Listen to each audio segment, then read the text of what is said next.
Allez, on est parti.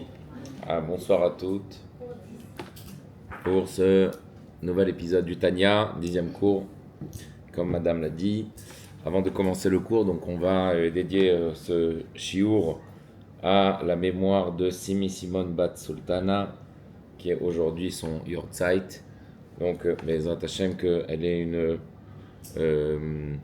élévation dans le Gan Eden, Bezrat Hashem, et pour toute la famille, que ce soit une source de bénédiction, si Dieu veut.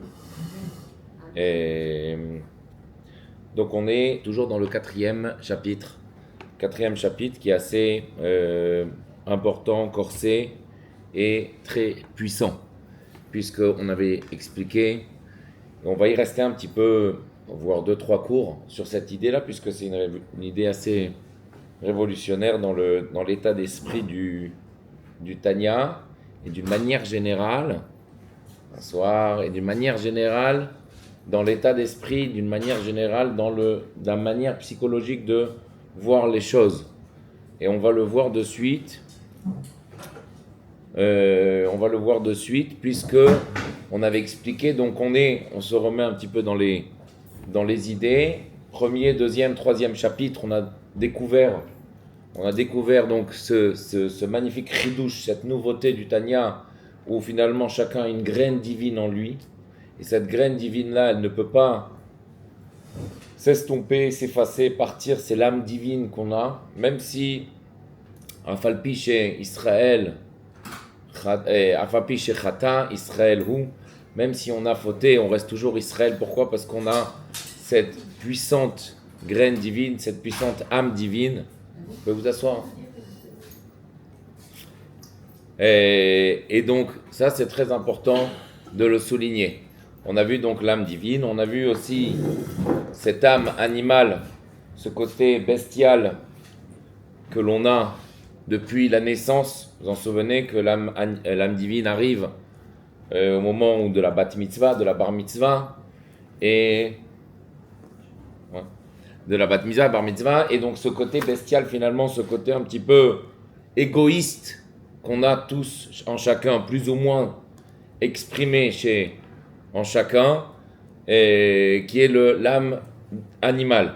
Donc cette âme animale, elle va nous empêcher finalement, et c'est le challenge qu'on a tous les jours, toute la journée, d'une manière récurrente, de faire des bonnes choses ou des moins bonnes choses.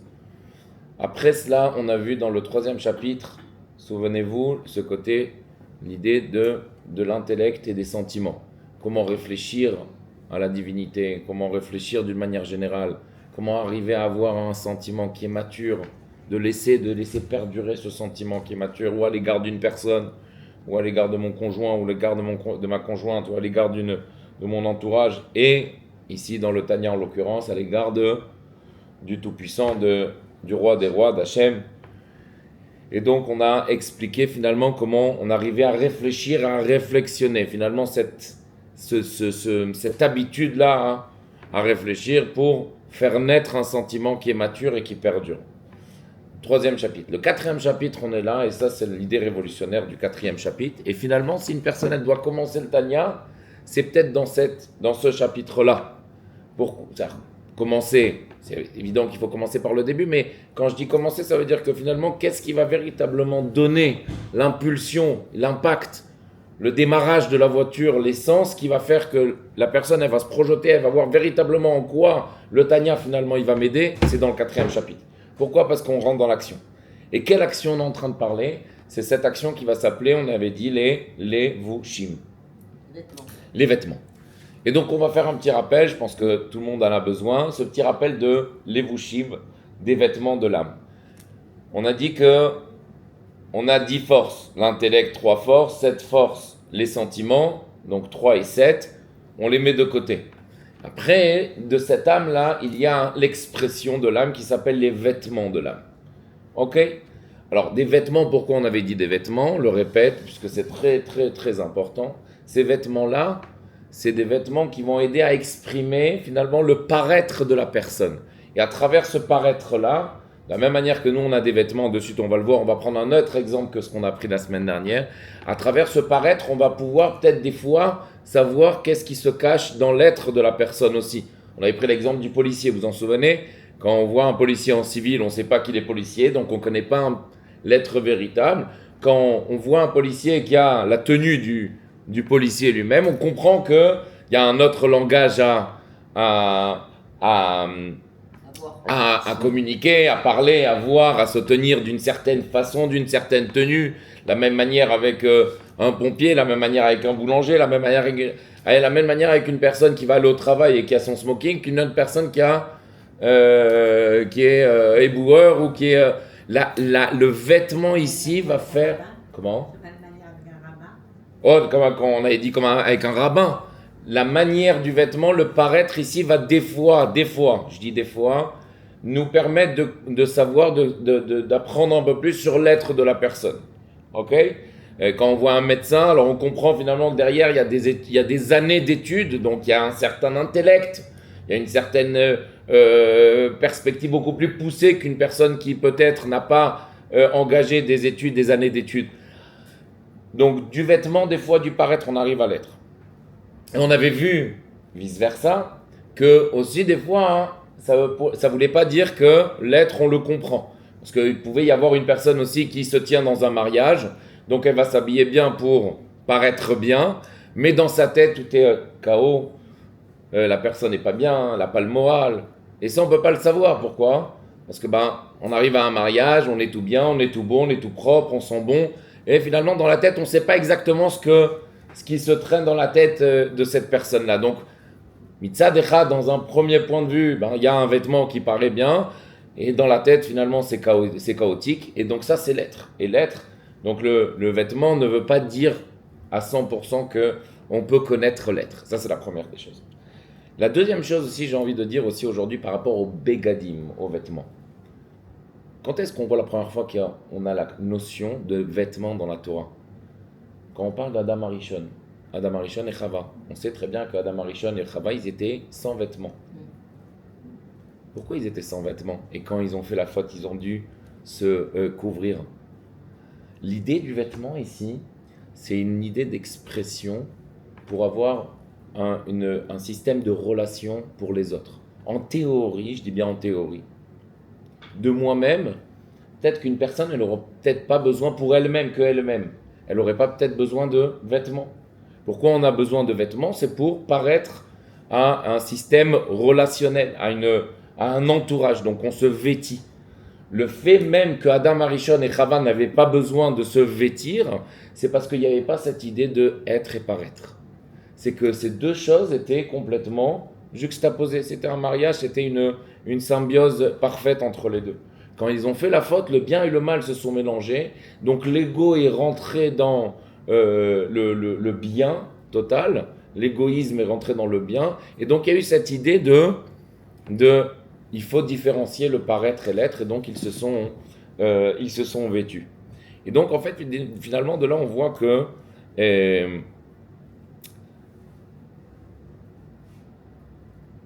dans le 4e chapitre, l'idée révolutionnaire qu'on a voulu dire ici dans le 4e chapitre, c'est pour ça qu'il est hyper important ce 4e chapitre. Peut-être que dans les mots, ça va être un peu dur de le voir, c'est pour ça qu'on parle à l'oral.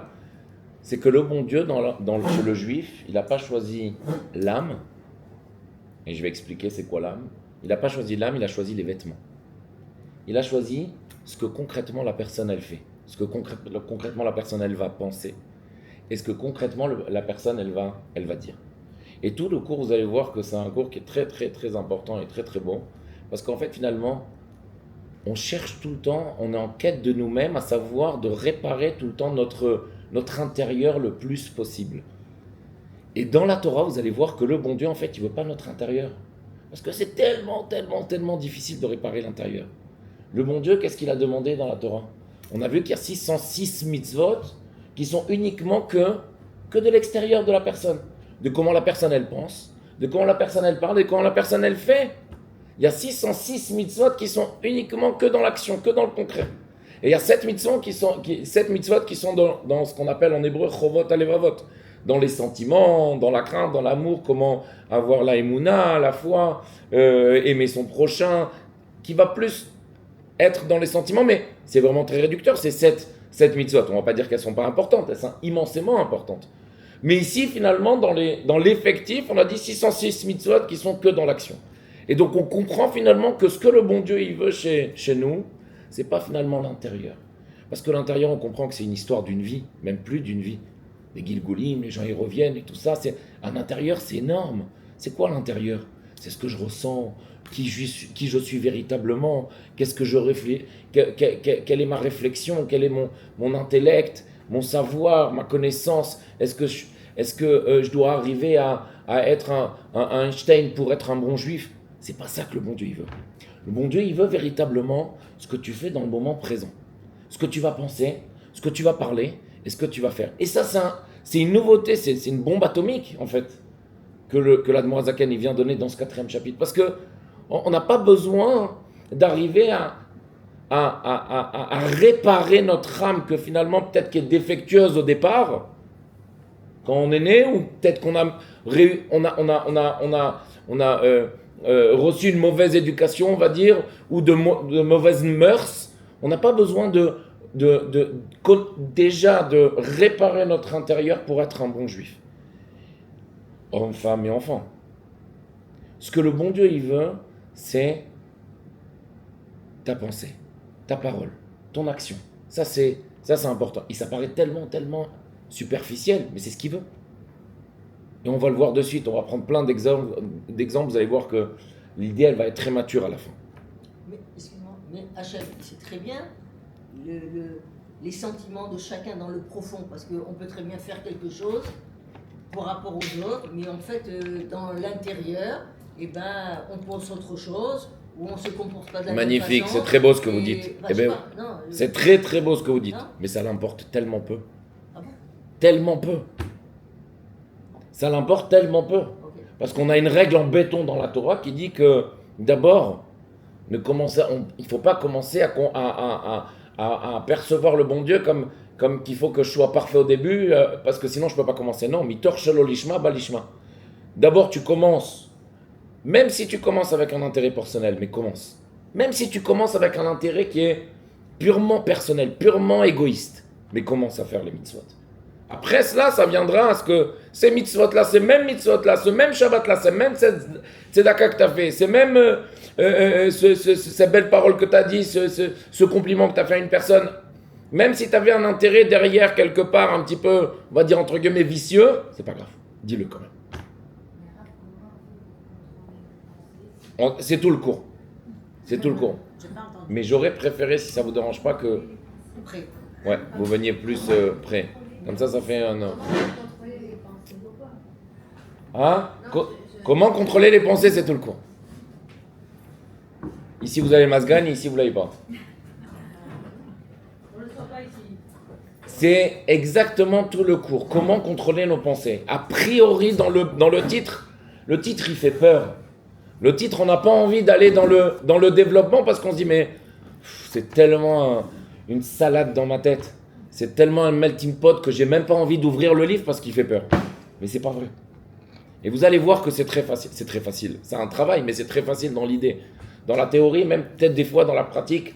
Plus dans la pratique, c'est facile aussi. Donc les 3 vêtements, on le reprend. Pensée, parole, action. C'est très important. Pensée, parole, action. Et ça, les vêtements de l'âme, c'est l'expression de l'âme. C'est comment l'âme va s'exprimer. Comment je vais m'exprimer.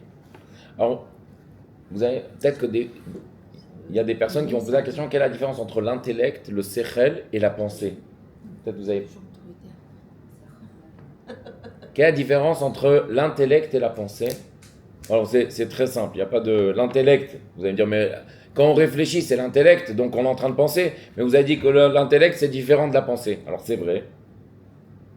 Si vous ne voulez pas poser cette question, alors je la mets sur le tapis parce que c'est très important et ça évite des bilboulim. L'intellect, c'est potentiel. La pensée, c'est concret. Voilà. L'intellect, c'est potentiel. La pensée, c'est concret. Donc l'intellect et les sentiments, on les met de côté. C'est 10 forces, on les met de côté pour l'instant. C'est pas ici le cours. Le cours, il est uniquement sur l'expression de l'âme qui est les vêtements. Et vous allez voir que c'est hyper important. Hyper important. Déjà, d'une manière générale, On l'avait dit dans un cours, on va le répéter. Vous savez, en psychologie, aujourd'hui, on va pas travailler. En psychologie, on va travailler beaucoup plus sur les vêtements de l'âme, sur la pensée et la parole et l'action même après. De manière générale, ici en théorie, dans la psychologie moderne, ça s'appelle le CBT. On l'avait dit dans un cours. Vous rappelez? Le CBT consiste ça consiste finalement à prendre une expérience, je crois qu'on l'avait fait il y a 2 semaines, je pense, non? À prendre une expérience, à la décortiquer cette expérience, et à dire finalement, voilà, on a un fait ici, après il y a une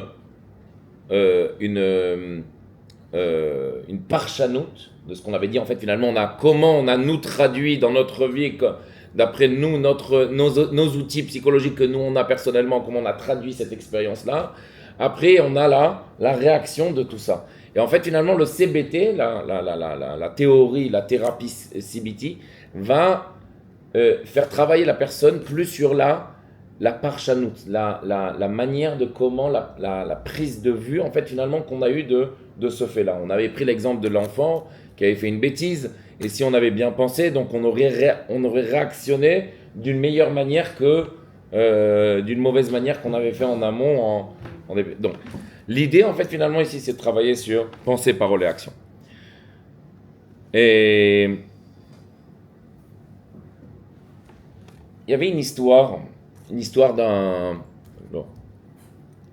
qui est personnelle d'un rave qui a expliqué finalement que quand il était une expérience qu'il a vécue lui dans sa vie, qu'il a énormément sauvé, que quand il était à New York à la yeshiva chez le rabbi, il avait énormément de pradim, de peur, de charadot, d'angoisse. Et lui, c'était un fils du Rav de Kfar Chabad, donc qui avait un statut, une place assez importante, donc fils de Rav et tout ça, à chaque fois qu'on le voit et qu'il est assez connu. Et lui, il avait un petit peu peur de fauter ou peur d'être dans une place là où il ne devrait pas être. Et donc, c'est vrai que quand on a déjà un Mahamad, une telle place comme ça d'une personne qui est assez connue, on a peur, quand on est religieux, de faire les mauvaises choses, les mauvais choix. Et donc c'est vrai que lui c'était quelque chose qui le dérangeait. Et il a eu affaire à un vieux chassid qui avait de l'expérience. Et cette personne-là lui a complètement changé sa vie dans l'idée qu'il lui a dit deux choses. Et donc il était lui pas bien moralement, psychologiquement. Il lui a dit voilà, il a dit de traiter une personne, donc de faire une thérapie, il y a deux manières. Soit la première manière, c'est de rentrer dans l'intérieur comme un psychologue va le faire, et ça peut prendre des années. C'est vrai, parce qu'on va rentrer finalement dans le passé, dans l'intérieur, dans ce qu'il y a de plus enfoui dans l'âme, et ça va faire mal, et ça va prendre du temps, quelqu'un qui avait... Donc ça, c'est la psychologie. Certes, des fois, il en faut, des fois, c'est bénéfique. Il y a des fois aussi, il y a une autre manière de le faire, et on peut le faire tout seul, et ça va beaucoup plus vite, et des fois, ça sert énormément. Et c'est finalement de chasser ou ta pensée, de changer des fois ta parole en bien, et de faire des actions que tu pensais pas faire, et que tu pensais faire en mal, mais tu le fais en bien. Et la première chose, donc il a commencé par une chose, c'est déjà la pensée. Et donc il lui a dit finalement qu'il y a ce chok, il y a cette loi, chok hamarshava shniya. Il y a la loi de la deuxième pensée. Il dit que la première pensée, on ne peut rien y faire. Cette première pensée, on ne peut pas l'empêcher qu'elle vienne vers nous.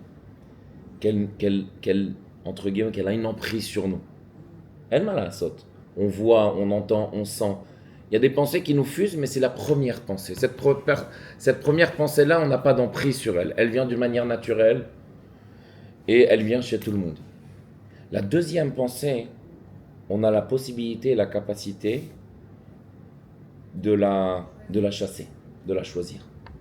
Et ça, c'est la loi de la deuxième pensée. Koach hamarshava ashniya. C'est-à-dire que, finalement, le fait même que j'ai des mauvaises pensées dans la tête, tout le monde a des mauvaises pensées. La question, c'est qu'est-ce que je fais avec la deuxième ? La question c'est qu'est-ce que je fais avec la deuxième? Est-ce que je reste passif dans la première pensée, donc finalement la deuxième va être le bébé de la première, qui va être beaucoup plus, qui va être vraiment un bébé, donc qui va donner vraiment naissance à quelque chose de beaucoup plus dur, beaucoup plus défectueux, dépressif, ou quelque chose de mal, même dans une mauvaise action, même dans une mauvaise pensée envers quelqu'un? Ou est-ce que finalement je décide que cette première pensée, elle arrive à tout le monde et je ne peux pas l'empêcher? Mais la deuxième, j'ai le choix de la neutraliser et de penser quelque chose d'autre. Et dans ma vie, tu ne sais pas qu'il faut avoir une deuxième pensée pour tout. Enfin, il y a des trucs précis que tu sais. À ce moment-là, tu as une deuxième pensée déjà prête. Tu sais que tu vas t'en servir à chaque fois. Ah, une pensée. Extraordinaire. Et donc, en fait, ce qu'il va falloir faire, en fait, finalement, ce qu'il va falloir créer chez nous, ça va s'appeler une banque de pensée positive. Une banque de pensée positive.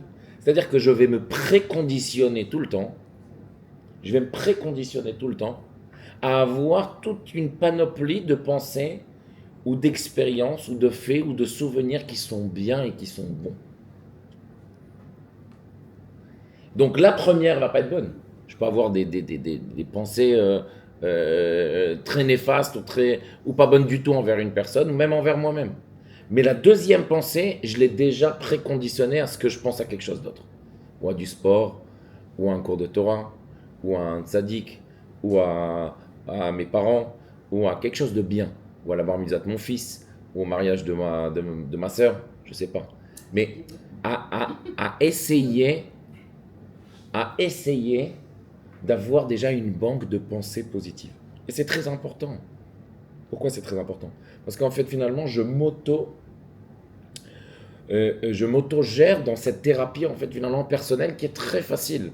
Au début, ça va pas être très facile. Pourquoi? Parce qu'il va falloir, comme un muscle, on avait dit, de travailler sur cette deuxième pensée-là. Mais elle est facile à neutraliser. C'est-à-dire essayer de se distraire complètement du naturel.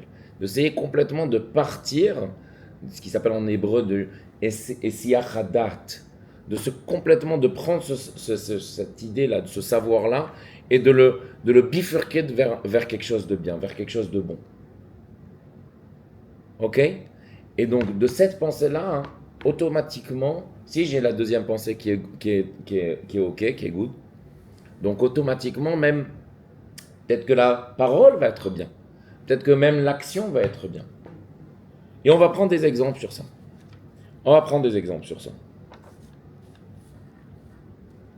Juste avant de prendre des exemples, je voudrais donner deux exemples. Un exemple qui est dans le côté un peu négatif et un autre exemple dans le côté qui est positif de la pensée. Il y avait un mathématicien très très connu, John Nash, vous devez le connaître, qui était, je ne sais pas s'il était juif, mais point d'interrogation. En tout état de cause, c'était quelqu'un qui a vécu au XXe siècle, avant la Deuxième Guerre mondiale, et qui est mort dans les années 2000. Et mathématicien, à l'école, a priori, pas des notes extraordinaires. Et il a développé ce talent de mathématiques à travers un livre qu'il avait lu. Et donc finalement, ce talent-là de mathématiques s'est dévoilé chez lui d'une manière aberrante. Et donc, en fait, finalement, il en a fait toute sa vie. Et malheureusement, quand il a commencé à se marier, devenir un adulte, il a eu malheureusement ce phénomène, cette maladie, de la schizophrénie. Et donc il a commencé à être mathématicien, il a fait des très belles choses. Et quand il a eu cette schizophrénie-là, ça l'a dérouillé pratiquement toute sa vie. Donc finalement, parce qu'on était dans les années 60-70, on ne savait pas comment exactement faire pour avoir un bagage assez à avoir cette thérapie finalement de vivre avec. Et donc pendant 30 ans, ce John Nash là finalement était un petit peu dérouillé dans son... Il avait ce côté bien, donc il était en train de travailler, et puis comme ça lui venait, la schizophrénie, vous savez ce que c'est finalement une folie qui rentre, et il est incontrôlable, c'est dans l'âme véritablement. c'est dans l'âme véritablement, il y a un film. Oui, moi c'est ce que je pensais. Bravo. J'ai vu, il est très bien d'ailleurs. Il est très bon. Avec Hein, Chatreau. il y a un film qui a été fait sur lui, bravo. Absolument. Et donc en fait, véritablement, c'est incontrôlable. C'est incontrôlable jusqu'à que la crise elle part. Mais le problème, c'est que dans cette crise-là, il peut tout se passer. C'est pas uniquement personnel, ça peut être aussi collectif, malheureusement. C'est une schizophrénie. Et donc, il a réussi au cours de sa vie à gérer cette maladie-là, cette schizophrénie-là, et par la pensée. Et donc, en fait, finalement, le but de sa thérapie, c'était que quand la crise lui vient, c'est un travail énorme, énorme, énorme sur lui. Imaginez-vous cette sommité, prix Nobel des mathématiques, prix Nobel de je sais pas quoi, une sommité en fait finalement. Et ça peut lui venir en pleine conférence, ça peut lui venir en plein événement où finalement lui c'est la star, c'est la personne. Et dans une, donc il y a une scène en fait finalement dans le film où sa femme elle raconte que après une conférence, donc il sort de la conférence et là finalement donc il est assez âgé là, il sort de la conférence et dans la rue, donc ce John Nash s'arrête, immobile. Et on voit sur ses yeux que la crise a commencé à arriver. Les yeux comme ça qui se ferment, crispés, très, en train de voir un visage qui n'est pas le sien finalement. Et pendant 2-3 minutes, elle est paniquée, elle ne sait pas quoi faire. Et puis après quelques minutes, on revoit la personne, John Nash, le vrai, l'unique, la personne qui est Barry, on va dire, saine, et qui dit à sa femme, on peut repartir. Et donc en fait, qu'est-ce qu'on raconte, qu'est-ce qu'on explique dans cette idée, dans cette expérience-là? C'est qu'il avait toutes sortes de pensées dans sa tête, et c'est pas des petites pensées, la schizophrénie. Et il a réussi finalement à chasser, à se distraire de ces pensées-là, et à garder son sang-froid et repartir.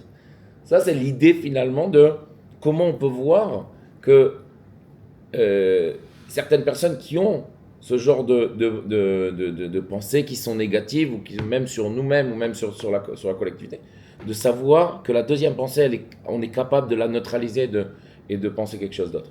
Et puis un autre exemple qui est dans le côté positif, cette fois-ci, c'est cette fameuse histoire qui est très connue de ce couple-là qui est allé voir le rabbi. Donc dans les premières années, dans les années 60, où il n'y avait pas beaucoup de monde encore, le rabbi, chaque khatan et kala qui fermait un shidur, donc qui allait se marier, allait en audience privée chez le rabbi et allait demander la bracha. Après, par la suite, il y a eu tellement de monde que le rabbi a fait pas des audiences privées, des audiences générales. C'est-à-dire qu'il y avait un rassemblement, un rendez-vous de tous les khatan et kala qui étaient donc séparés. Le rabbi parlait ici du mariage et tout ça et donnait des bénédictions. Et donc, eux, ce fameux couple-là, et donc on a 2 semaines du mariage, ils vont rentrer chez le rabbi, chacun écrit sa lettre, des pleurs, des brachot, il se prépare à ce rendez-vous-là, c'est quelque chose d'assez fort, c'est peut-être la seule entrevue qu'il va y avoir avec le rabbi, peut-être dans leur vie de cette telle manière-là. Et donc quand il rentre chez le rabbi, elle commence elle part en sanglots, elle commence à pleurer, elle pleure, et lui, le khatan, il ne sait pas quoi faire, on a 2 semaines du mariage, il a des pensées dans la tête, c'est quoi ces pleurs devant le rabbi et tout ça, bon. Et il comprend que elle demande à parler au rabbi en privé. Maintenant, ils viennent d'arriver dans le bureau, quoi. C'est déjà donc lui, il est dans tous ses états. Et elle, quand elle est toute seule dans la pièce, elle dit au rabbi qu'elle voudrait arrêter le shidur. Pourquoi? Elle explique au rabbi que, en fait, finalement, elle est, c'est pas que elle est pas faite pour lui. C'est pas que lui, il n'est pas fait pour elle, mais c'est elle qui n'est pas faite pour lui. Elle est trop, elle est trop sans gêne. Elle est au quart de tour. Elle réactionne. Elle est trop énervée. Elle n'a pas de patience. Elle a peur de faire du mal à son khatan. Et elle pense qu'elle n'est pas mariable pour l'instant. Et elle a trop peur de s'engager, de faire du mal et qu'il se passe quelque chose en fait finalement. Et elle demande au rabbi son conseil. Et le rabbi prend cette histoire-là, prend donc cette cas-là, et il lui dit qu'il comprend tout à fait l'histoire, il comprend tout à fait le problème, et qui lui dit que la patience, ça se travaille. C'est un problème qui arrive à plein de personnes, et que le rabbi conseille une chose. Donc il lui dit d'aller se marier, il n'y a aucun problème, tout le monde a ce genre de problème, et qu'elle peut se marier, il lui donne la bracha, qui lui dit que c'est très important qu'une fois par semaine, qu'elle prenne 1 heure ou 2 heures de volontariat, et qu'elle aille dans une école d'enfants, je ne sais pas si c'est des enfants spécialisés ou pas spécialisés, avec Rinour Miyuchad ou pas, et que là-bas, elle donne de son temps uniquement que à ces enfants-là. Pourquoi ? Parce qu'avec les enfants, il faut parler doucement, il faut peut-être répéter, il faut peut-être re-expliquer. Et donc le fait qu'elle va donner de son action,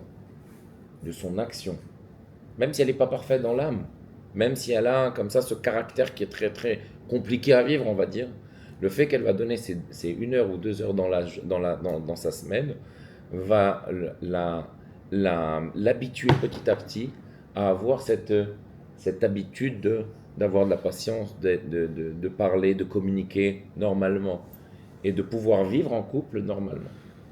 Alors c'est une histoire qui est très belle parce qu'à la fin elle explique, donc le gem, la vidéo donc elle explique après finalement que cette idée-là elle a gardé pendant des années, donc elle était vraiment volontaire dans une école et ça l'a aidé effectivement pas que uniquement dans son couple mais même à communiquer avec ses amis. Et le fait même, et le rabbi lui a donné qu'un conseil uniquement que dans son action la plus extérieure possible, la plus superficielle, d'aller 1 heure et de donner du temps à des enfants et d'avoir la patience, et la patience viendra d'elle-même. Et donc en fait finalement on voit ici que on a tendance à chercher le parfait, on a tendance à chercher la plénitude chez nous, et ce qui nous empêche finalement de démarrer. Ici dans le Tanya, l'Admor HaZaken, il vient nous dire quelque part que chacun, là où il se trouve, dans ses problèmes personnels, dans ses mœurs, dans sa culture, dans son éducation que chacun a reçue, chacun a son départ. Parce que le départ, en fait, finalement, il n'est pas dans l'intérieur, dans l'âme, de comment finalement trouver et avoir une paix intérieure, parce que c'est trop difficile à avoir. Et si on attend ça pour commencer à servir Hachem, ou à faire des mitzvot, ou à se marier, ou à avoir des enfants, ou à avoir un travail, on n'arrivera jamais. Parce qu'on cherchera tout le temps la plénitude, tout le temps le parfait, tout le temps peut-être la note qui suffit à ouvrir mon business, à aller me marier, et on n'arrive jamais. Et en fait, finalement, ce qui se passe ici, c'est que l'Admor HaZaken nous dit, c'est pas ce que le bon Dieu veut. Ce que le bon Dieu il veut, c'est que ta pensée, la mauvaise, tu la chasses et que tu fasses rentrer une bonne. Et ta parole, au lieu de dire des mauvaises paroles, que tu t'efforces à dire des bonnes paroles. Et que tes actions, elles soient adéquates à ce que tu es en train de faire dans le bien. Et donc, il y a des... Parfois, quand tu fais une action, Comment ? tu sais que c'est bien, etc. Tu la fais une ou deux fois, et après, il y a comme le Yetzirara qui vient et qui essaie de te décourager. D'accord ? Alors, qu'est-ce que tu fais? La banque. Bravo. Le Yetzirara, il la connaît d'abord. Non, mais quand on dit la banque, j'ai du... Non, il la connaît pas. Non. C'est pas... Même s'il la connaît. Mais c'est un combat, c'est un travail. En fait, finalement, là, dans votre question, en fait, si je dois lire entre les lignes de votre question, c'est finalement quand est-ce que j'ai du repos, en fait. Du répit, ouais. Si, il va y en avoir, bien sûr, il va y en avoir. Mais au début, c'est dur. C'est comme vous commencez le sport, c'est hyper dur au début. C'est hyper dur.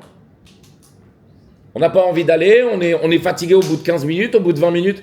Mais après, au fur et à mesure, ça fait 1 an que je fais du sport. C'est rentré dans mon loose, dans mon programme. Il n'y a pas de problème de faire 1 heure. Même, je peux même peut-être la pousser des fois et faire 1h15, 1h20. Mais au début, ça va être dur, c'est vrai. Au début, c'est vrai qu'il ne va pas avoir de répit. Parce que tous les commencements sont durs. Quand la tralote cachotte. C'est vrai qu'au début, ça ne va pas avoir de répit. Mais le résultat est tellement bénéfique et tellement positif. Ouais, je sais, mais après, tu passes à autre chose. Comment ? Une fois que tu as réglé une action, après, tu passes à une autre. Non, Ouais, il n'y a pas de répit. il n'y a pas de répit dans ça. Quand tu vis, Il n'y a pas de répit dans ça. Hein? C'est la mort, le rabbi. Exactement, c'était ça. Hein. Il y a énormément de lettres du rabbi où des hommes et femmes qui ont soumis des problèmes très personnels, voire des péchés graves, dus à la passivité. On ne va pas rentrer dans tous ces péchés-là, dus à la passivité, et qui demandent un conseil de vie au rabbi. Déjà un tikkun s'il y en a une réparation spirituelle, et un conseil de vie de comment arrêter à faire ces choses-là. Le seul conseil que le rabbi a donné, c'est pas d'aller voir un psy, et des fois il en donne des conseils comme ça. Le rabbi dit que la seule façon de combattre la passivité, c'est d'être actif du début de la journée jusqu'à la fin de la journée. Et que le loose, que le programme de la journée, il soit bourré à bâbord, qu'il n'y ait même pas un seul seconde, une seule minute, un quart d'heure de répit. Parce que quand on est actif, on n'a pas le temps d'avoir des mauvaises pensées, on n'a pas le temps de parler mal, on n'a pas le temps de faire des mauvaises actions. Et il faut être actif, il faut être busy, il faut être une personne qui est païle, qui est concrète, qui va dans le concret. Et ça épouse énormément ce qu'on est en train de dire. C'est pas dire va chez un psy, peut-être qu'il va t'aider, prends des cachets. Non, c'est pas ça. Actif. Et notre problème à nous, c'est qu'on est passif. Et quand on est passif, ben c'est la porte aux pensées. Et l'antidote à ça, c'est la banque de pensées positives, de paroles positives, d'actions positives. Il faut être actif. Et à tout âge. On se souvient du fameux exemple où une personne à 80 ans, elle passe devant le rabbi au dollar. Elle dit, elle était une personne, un businessman très connu, américain, juif, très content. Rabbi, je fais mes 80 ans, ça y est, j'ai fini de travailler. Le rabbi qui avait un petit peu plus, 82 ou 83, elle lui dit, faites comme moi, à 80 ans, j'ai démarré un nouveau projet. Le rabbi, c'était des... Et donc lui, il était choqué, à 80 ans, il avait du mal à marcher, même presque. Elle dit non, on ne prend jamais sa retraite. Un juif, ça n'est jamais passif. Mais la retraite, C'est pas juif du tout, la retraite. On ne peut pas dire je suis un rabbin jusqu'à 60 ans. On ne peut pas dire je suis un juif jusqu'à 60 ans, 70 ans. On ne peut pas, ça n'existe pas. Et donc le type, il explique, il raconte dans la vidéo qu'à 80 ans, il a fait un birthday comme il faut, un bel anniversaire, et qu'il a dit, grâce au rabbi de Lubavitch, j'ai décidé qu'à 80 ans, je vous annonce le nouveau projet, je m'en souviens plus du projet, mais c'était... Et que le rabbi, il a vraiment donné le boost pour... Et donc en fait, finalement, l'idée de l'activité, d'être actif, il ne se présente pas uniquement que dans l'action. Le plus important, c'est d'abord de commencer dans la pensée. Que cette pensée-là, cette pensée qui vient première, elle vient naturellement, donc c'est une pensée qu'on ne peut pas neutraliser. On avait parlé la dernière fois de l'intuition Non, l'intuition, non, pas la première. L'intuition. Il y avait l'intimo aussi. La première, on ne peut pas la neutraliser, mais la deuxième, on peut. L'instinct. Non, là, c'est l'intuition. La première, on ne peut pas la neutraliser, mais la deuxième, on peut en faire ce qu'on veut. On peut la mettre sur un podium ou on peut la mettre. Ok? Donc, notez bien, ça, c'est Chok Amarshava Shnia. C'est la loi de la deuxième pensée. La loi de la deuxième pensée. Et donc, on a des petits exemples sur ça. Donc, on a tous ce fameux matin où on a envie de faire la grâce matinale, on n'a pas envie de se lever, on n'a pas le moral, je suis pas bien, je suis pas truc. Chacun avec. C'est légitime. Ça existe à tout un chacun, il n'y a aucun problème. Et en fait, finalement, la pensée, elle est de dire, j'ai pas envie de me lever. Mais qu'est-ce qu'on doit dire à ce moment-là? Lève-toi. Lève-toi. Sans penser, sans donner le pour et le contre, en fait, finalement. Sans dire, qu'est-ce que je vais gagner en me levant et qu'est-ce que je vais pas gagner en me levant pas. Non. Lève-toi. Concrètement.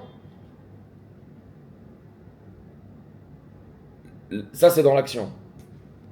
Un autre exemple dans l'action, c'est quand la dernière fois que j'ai fait un cadeau à mon conjoint, ma conjointe ou mes enfants, ou même, je sais pas moi, à ma soeur ou mon frère.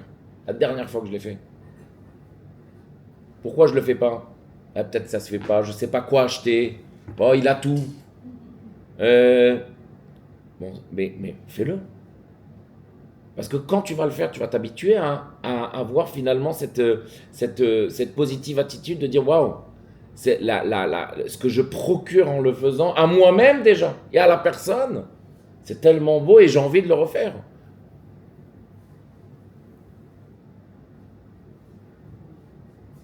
Si on va parler de la parole aussi, c'est très important la parole.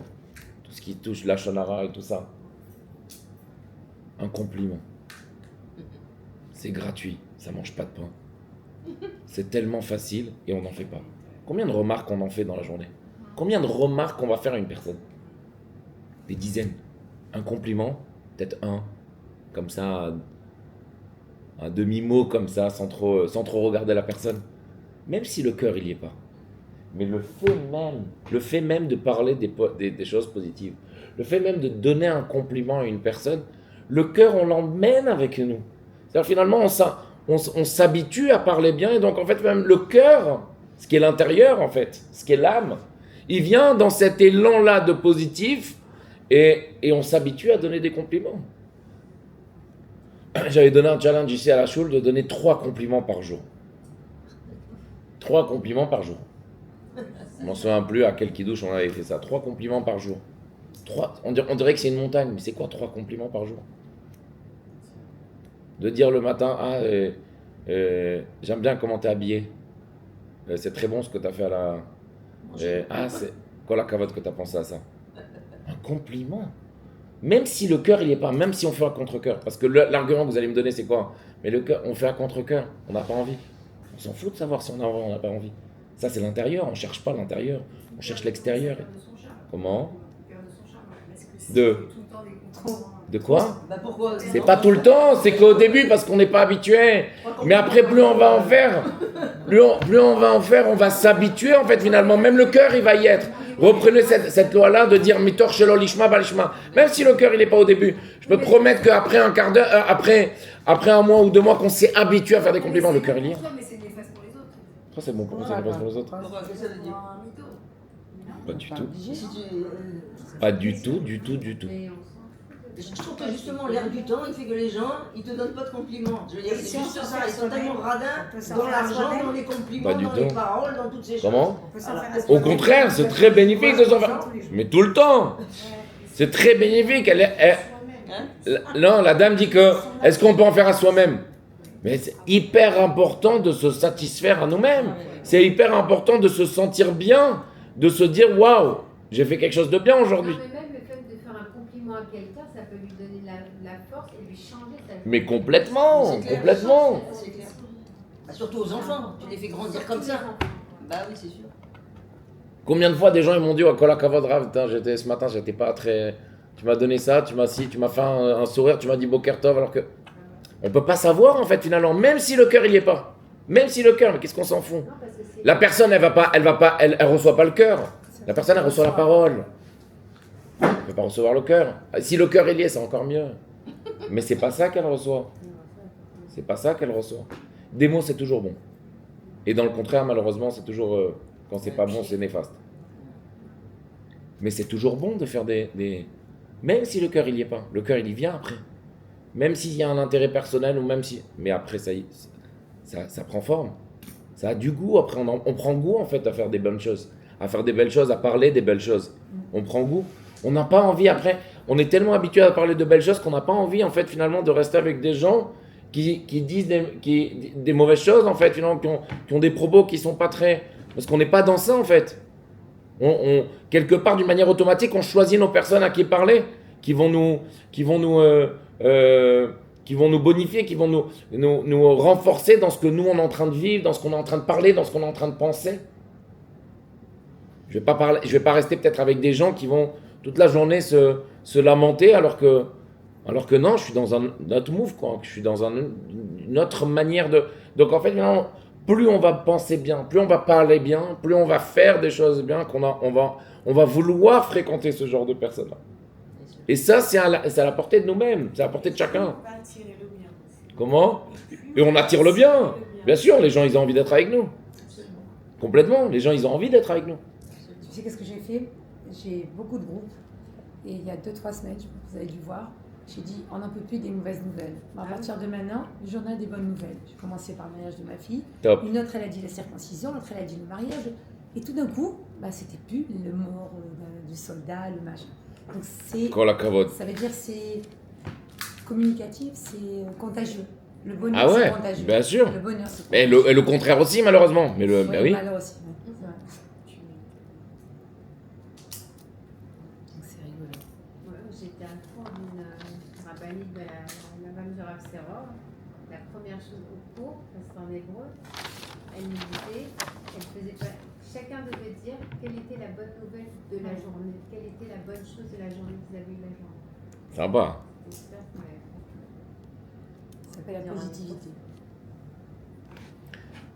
Et donc, je pense que là, l'idée est claire. Et on va terminer sur une idée qui est très très belle dans la Torah, que vous connaissez tous, c'est les explorateurs. Alors, il y a eu deux faits, deux expériences d'exploration dans la Torah. Il y a eu les premiers que Moshe Rabbeinu a envoyé des explorateurs pour explorer toute la terre d'Israël. Et la deuxième fois où ça a été fait, c'est par un explorateur lui-même de Moshe, qui s'appelle Yoshua bin Nun, et que quand il est arrivé, donc, puisque Moshe n'est pas rentré en Israël, donc il a bien fallu, après quelques années, après 41 années, de réexplorer la terre d'Israël. Et donc finalement, ce Yoshua bin Nun, ce même Yoshua bin Nun qui était parmi les 12 premiers, a aussi envoyé des explorateurs dans la terre. Et donc la différence qu'il y a entre les deux, regardez bien, la différence qu'il y a entre les deux, c'est que Moshe, il a envoyé les explorateurs à explorer toute la terre, et que Yoshua bin Nun a envoyé à explorer uniquement à Jéricho. Jéricho. Et le rabbi prend cette idée-là et en fait un feu d'artifice. Le rabbi dit que l'idée de Moshe Rabbeinu, pourquoi ça n'a pas été réussi finalement, la quête de Moshe, des explorateurs, et qui sont restés 40 ans malheureusement à cause de ça, c'est que d'une manière chassidique, dans l'idée chassidique de la chose, c'est que d'explorer toute la terre d'Israël, c'est aller dans le global, c'est aller dans le superficiel. Je ne vous dis pas tous les termes chassidiques parce que c'est un peu complexe, mais l'idée en était, c'est que Moshe a voulu explorer toute la terre d'Israël à un moment très très très succinct, très court, et donc de tout explorer d'une manière très superficielle, ça n'a pas réussi, ça n'a pas marché. C'est comme si vous prenez une personne et vous allez lui dire dans un moment très très court, je veux que tu ressentes les meilleurs sentiments avec la meilleure compréhension mature que tu peux avoir, les meilleurs sentiments pour Hachem d'amour et de crainte. Ça ne le fait pas. Ça ne le fait pas, ça va pas être vrai, le cœur il n'y est pas, ça va pas être vrai. Ça va pas le faire. Or, ce que Yoshua bin Nun il a fait, c'était quoi? C'était que Yoshua, pourquoi ça a marché et que au Hachem on a réussi à rentrer grâce à Yoshua bin Nun, c'est qu'il il a été mitmaked, il s'est placé à un seul point d'Israël. On dit que Jéricho c'est Shar Haaretz, c'est la porte de la terre d'Israël. Là-bas c'était en fait finalement le carrefour entre carrefour commercial et tout ça, entre toutes les peuples. Et en fait, de ce qu'on voit de Yoshua bin Nun, c'est qu'il a pris un point et là-bas il a emmené des explorateurs. De ce Jéricho-là, chassidiquement parlant, il a pris un point et là-bas ça a marché. Et donc on explique en fait finalement, c'est que Yoshua bin Nun il a pas pris d'une manière globale, manière makif comme on dit en hébreu, très globale, très superficielle toute la terre d'Israël, mais un point. De ce point-là, il a voulu savoir exactement comment s'organiser, comment se développer la terre d'Israël pour la conquérir. Et donc on voit que pourquoi ça a réussi, c'est parce que Yoshua bin Nun a travaillé sur la pensée, la parole et l'action. Finalement, sur la pensée, on va dire. Oubliez la parole et l'action. Il a travaillé sur les levushim, sur les vêtements de l'âme. Il a travaillé sur un point. Et en fait, finalement, de ce qu'on voit de cette méthode-là, du Tanya aussi, c'est qu'une personne des fois, en fait, finalement, quand on a un but de la vie, on s'y perd tellement, c'est tellement flou et tellement énorme, tellement grand qu'on n'avance jamais parce que Parce qu'on a ce grand but, en fait, finalement, dans la tête qui dit « je dois arriver à là, je dois faire ça dans ma vie ». Mais comment tu le fais? J'ai pas trop les outils, mais je dois arriver à là. Et en fait, on commence jamais parce que c'est tellement gros, tellement global, tellement riche qu'on ne sait pas comment s'y prendre. Là, Yoshua Bino, il dit non, moi je prends une ville, une seule ville. Et de cette ville-là, on va aller petit à petit.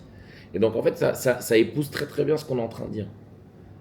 Chacun doit avoir un but journalier, quotidien, d'une journée, d'une semaine. Et à savoir travailler sur aujourd'hui, je vais faire le maximum pour que mes pensées elles soient comme il faut, le plus possible. D'avoir cette banque-là de pensées positives, aujourd'hui au moins. Ok? Je voulais dire ça, mais en fait, je ne vais pas le dire.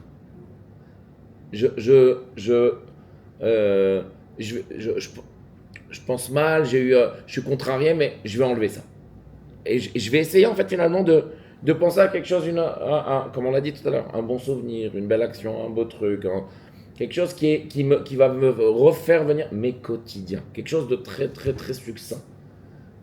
Dans la journée, dans la semaine, ce que j'ai établi. Et de faire le point dans la journée, de dire finalement, voilà, waouh, aujourd'hui, j'aurais pu faire comme ça, et non, je ne l'ai pas fait. J'aurais pu penser comme ça, et ça m'aurait détruit ma journée, non? Au niveau des mitzvot. Comment? Au niveau des mitzvot. Alors, si c'est dans les mitzvot, c'est encore mieux. Mais d'une manière générale, dans nos pensées à nous-mêmes. Et au niveau des pensées. Parce que malheureusement, ce qui se passe, c'est qu'une personne, elle va être contrariée, et de cette contrariété qui peut être impersonnelle, très lambda, ça va avoir des répercussions sur notre service de Dieu aussi. Je vais faire ma tefila, je vais pas faire ma tefila, si ça me saoule, les brachot, pas les brachot, le schéma, pas les schémas. Bon, aujourd'hui, je vais pas faire mon étude quotidienne, je sais pas, où je vais essayer, je vais traîner un peu, j'ai pas envie d'aller à droite, j'ai pas envie d'aller à gauche. En fait, finalement, cette contrariété-là, qu'on aurait pu chasser très facilement, qu'on aurait pu finalement, avec les quelques outils qu'on a, de bifurquer à droite et à gauche dans une positive attitude et qu'on arrive et que ça nous donne de la force pour faire autre chose. Et en fait, finalement, c'est cette idée d'être très précis et très efficace et réel. Parce que le but dans la vie, quand on a un but dans la vie, c'est pas assez réel, c'est pas assez concret. D'être efficace et réel. Efficace de dire oui, ok, ça je le fais, ça je suis capable de le faire. Et réel, c'est à ma portée, c'est pas à la portée d'un mathématicien ou d'un rabbin ou d'une rabbinite. Non, c'est à ma portée à moi, c'est réel, c'est concret. Le Bezrat Hashem, la semaine prochaine, on terminera le 4e chapitre qui parle encore des vêtements, mais sur une autre idée, mais qui est tellement, tellement important et tellement bénéfique dans notre vie. Et on continuera, si Dieu veut, pour après le chapitre 5. Merci beaucoup.